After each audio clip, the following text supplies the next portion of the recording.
Kisah lucu Abu Nawas, bisa-bisanya menangkap Raja Harun ar-Rasyid dan menjualnya sebagai budak. Abu Nawas hidup di masa Raja Harun ar-Rasyid, yaitu raja dari dinasti Abbasiyah. Bahkan ia memiliki hubungan dekat dengan sang raja. Abu Nawas juga kerap sekali menunjukkan tingkah lucu yang memancing gelak tawa sang raja. Namun beberapa kali juga memancing kemarahan raja, hingga menyebabkan Abu Nawas dihukum. Entah apa yang ada di pikiran Abu Nawas, suatu ketika dia menangkap Raja Harun ar-Rasyid. Setelah berhasil menangkap dinasti Abbasiyah itu, Abu Nawas menjualnya menjadi budak. Tentu tingkah gila Abu Nawas itu membuat sang raja geram dan marah besar. Bagaimana mungkin, seorang raja seperti Harun ar-Rasyid dijual oleh rakyatnya sendiri, yang tak lain Abu Nawas.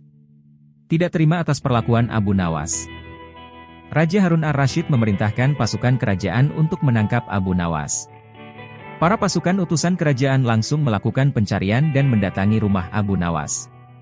Sesampainya di rumah Abu Nawas, pasukan tidak menemukan pemilik rumah. Namun pasukan utusan Raja Harun ar-Rasyid tidak langsung pulang. Mereka tetap berjaga di rumah Abu Nawas, sebab pasukan mengantisipasi kemungkinan Abu Nawas pulang ke rumahnya. Namun setelah menunggu cukup lama, Abu Nawas tidak kunjung pulang. Akhirnya pasukan kembali ke kerajaan. Setelah pasukan tidak ada, Abu Nawas mengendap-endap masuk ke dalam rumahnya. Setelah berhasil masuk ke dalam rumah, Abu Nawas kemudian berwudu dan mengerjakan sholat 2 rakaat. Usai sholat, Abu Nawas menitipkan pesan pada istrinya agar disampaikan pada Raja Harun ar-Rasyid. Beberapa saat setelah menyampaikan pesan, Abu Nawas tiba-tiba meninggal dunia.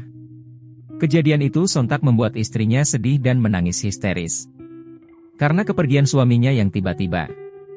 Akhirnya kematian Abu Nawas terdengar ke seluruh pelosok negeri. Dan kematiannya pun sampai di telinga Raja Harun ar-Rasyid. Raja Harun ar-Rasyid yang awalnya marah berubah jadi sedih, sebab Abu Nawas adalah sosok cerdas yang selalu menghiburnya. Raja Harun ar-Rasyid memutuskan untuk datang ke rumah Abu Nawas. Sesampainya di sana, Raja menemui istri Abu Nawas. "Apakah ada pesan terakhir Abu Nawas kepadaku sebelum dia meninggal?" kata Raja Harun ar-Rasyid. Dia berpesan, agar semua dosa-dosa dan kesalahannya pada sang raja diampuni di depan seluruh rakyat, kata istri Abu Nawas. Raja Harun ar-Rasyid akhirnya mengabulkan permintaan terakhir Abu Nawas. Setelah jasad Abu Nawas dimasukkan ke dalam keranda, Raja Harun ar-Rasyid membuat siaran di depan seluruh rakyatnya. Di depannya rakyatnya Raja Harun ar-Rasyid berkata, "Wahai rakyatku, dengarkanlah. Bahwa hari ini aku Sultan Harun ar-Rasyid telah memaafkan segala kesalahan Abu Nawas yang telah diperbuat kepadaku dari dunia hingga akhirat, dan kalian sebagai saksinya." Dengan wajah sedih dan ikhlas, Harun ar-Rasyid memaafkan seluruh kesalahan Abu Nawas. Setelah Raja Harun ar-Rasyid selesai berpidato, tiba-tiba dari dalam keranda terdengar suara, "Alhamdulillah, Alhamdulillah, Alhamdulillah." Abu Nawas kemudian bangun dan keluar dari dalam keranda. Kejadian ini membuat pelayat kaget dan berlari tunggang langgang, karena mayat Abu Nawas hidup lagi.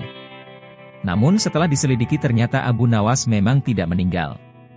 Ia hanya berpura-pura agar dimaafkan oleh Raja Harun ar-Rasyid. Sang raja geram atas tingkah konyol Raja Harun ar-Rasyid. Namun mau bagaimana lagi? Sang raja sudah terlanjur bersumpah memaafkannya. Itulah kisah lucu Abu Nawas saat menjual Raja Harun ar-Rasyid sebagai seorang budak. Lucu dan mengocok perut bukan?